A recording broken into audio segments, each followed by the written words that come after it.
Hi friends, मैं अरविंदर वासु फिर से आपके साथ एक बार और। आज हम बात करते हैं कुछ ईमानदारी के बारे में। ये ईमानदारी क्या है? अपने ईमान को संभाल कर चलना बहुत बड़ी चीज़ है। ये बहुत बड़ी चीज़ है। अब देखिए, अगर किसी के घर के अंदर चोरी हो जाती है, हमारे घर के अंदर चोरी हो जाती है, तो हमारा सबसे पहले जो डाउट होता है ना, घर के नौकरों के ऊपर जाता है। क्यों? क्या उन लोगों के पास ईमानदारी नहीं होती? क्यों हमारा शक ऐसे इन लोगों के ऊपर चले जाता है? क्या ये सही है?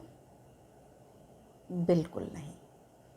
ये लोग बल्कि और ज़्यादा ईमानदार होते हैं, और वो कहते हैं कि हमारे पास सिवाय ईमान के और है क्या। वो सही कहते हैं।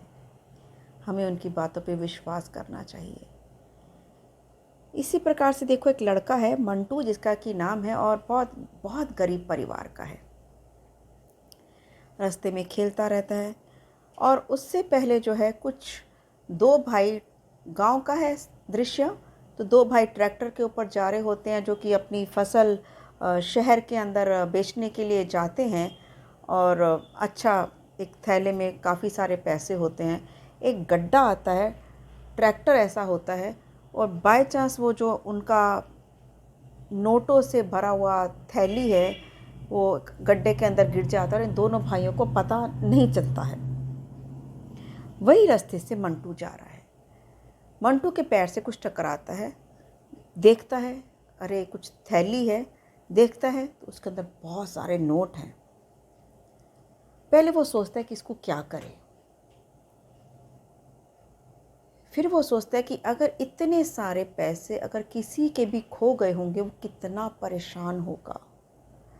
हो ना हो, जब उसको पता लगेगा कि उसके पैसे गुम गए, तो वो इसी रास्ते से हो सकता है उसको ढूंढते हुए वापस आए। बच्चा छोटा है लेकिन समझदार है। इतने सारे पैसे अगर वो किसी को भी पूछेगा तो हर कोई कह देगा कि हाँ हमारे हैं। वो क्या करता है, उस थैली को लेता है, अपने घर के झोपड़ी के अंदर जाता है, और एक बक्से के अंदर उसको छुपा देता है, और एक वापस वही जगह पर आकर वो ठहर जाता है। ये दोनों भाई घर पहुंचते हैं। पहुंचने के बाद देखते हैं कि नोटों की थैली नहीं है। बहुत परेशान हो जाते हैं। साल भर की कमाई है, अब क्या खाएंगे, कैसे घर चलेगा। तो सोचते हैं कि हो सकता है कहीं रास्ते में गिर गई हो, किसी ने ना उठाई हो, हमारी किस्मत हो, हमें मिल जाए। चलो देखते हैं, कोशिश करके ये वही रास्ते के ऊपर जाते हैं, टॉर्च लेके देखते रहते हैं, देखते रहते हैं। मंटू को ये दो लोग आते हुए दिखाई देते हैं, तो वो सोचता है कि हो सकता है ये कुछ थैली ढूंढ रहे हो सकता है इन्हीं की हो, लेकिन वो इतनी जल्दी भरोसा नहीं करता है।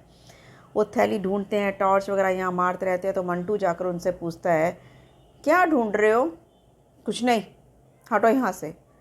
वो दोनों भाई फिर टॉर्च लेके आगे जाते रहते हैं, जाते रहते हैं। तो मंटू को कहीं ना कहीं भरोसा होता है कि ये बहुत गुस्से में है। किसी का इतना पैसा गुमेगा तो वो तो गुस्से में होगा, वो अशांत होगा। वो बेचारे फिर ढूंढते रहते हैं, ढूंढते रहते हैं। मंटू फिर उनके पास जाता है, भाई साहब आप क्या ढूंढ के आ रहे हो? तेरे को मतलब है क्या? तू जा यहाँ से, हमें हमारा काम करने दे, चलो जाओ यहाँ से। मंटू को और थोड़ा विश्वास होता है कि हो ना हो ये थैली इन्हीं की है। वो थोड़ी और आगे जाते हैं, तो मंटू अब क्या पूछता है, आपकी कुछ थैली गुम गई क्या? दोनों स्टन्न हो जाते हैं। तुम्हें कैसे मालूम? हाँ हाँ, बोलो।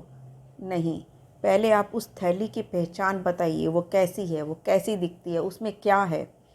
वो दोनों भाई पूरी उसको पहचान बता देते हैं, और मंटू को पूरा विश्वास हो जाता है, और वो अपने घर उनको लेकर जाता है और उनकी थैली उनको दे देता है। दोनों भाई बहुत खुश होते हैं, और उसमें से कुछ उसको देना चाहते हैं, तो मंटू नहीं लेता और बोलता है कि नहीं, ये मेरा कर्तव्य था जो मैंने निभाया है, मैं इसमें से कुछ भी नहीं लेना चाहता हूँ। दोनों भाई कुछ पूछताछ करके अपने घर चले जाते हैं, और अगले ही दिन वो उसके स्कूल पहुंच जाते हैं। उसके अध्यापक से बात करते हैं और कहते हैं कि हम पूरे बच्चों के सामने इसको अप्रिशिएशन करना चाहते हैं, इसका धन्यवाद करना चाहते हैं, इसने हमारे लिए बहुत कुछ किया है। अध्यापक भी बहुत स्टन रह जाता है कि भाई इतना निर्धन बालक, इतना गरीब बालक, तो वो पूरे बच्चों के सामने उसको बहुत तारीफ़ करते हैं। और जब उससे पूछा जाता है कि बेटा तुमने क्यों, इतने सारे पैसे थे, तुम चाहते तो पूरे रख सकते थे, तो कहता है नहीं, ईमानदारी ऐसी चीज़ है जो हमें हमेशा संभाल कर रखनी चाहिए। वाणी और विचार, ये दोनों ऐसे प्रोडक्ट हैं जो हमारी खुद की कंपनी के हैं। इसकी हम जितनी भी क्वालिटी और गुणवत्ता अच्छी रखेंगे, ईमानदारी जितनी अच्छी रखेंगे, इसकी कीमत उतनी ही ज़्यादा मिलेगी। तो हमें अपनी ईमानदारी संभाल कर रखनी चाहिए। कोशिश करें जितना हो सके दूसरों की सहायता करें और अपनी ईमानदारी को बनाए रखें। Thank you.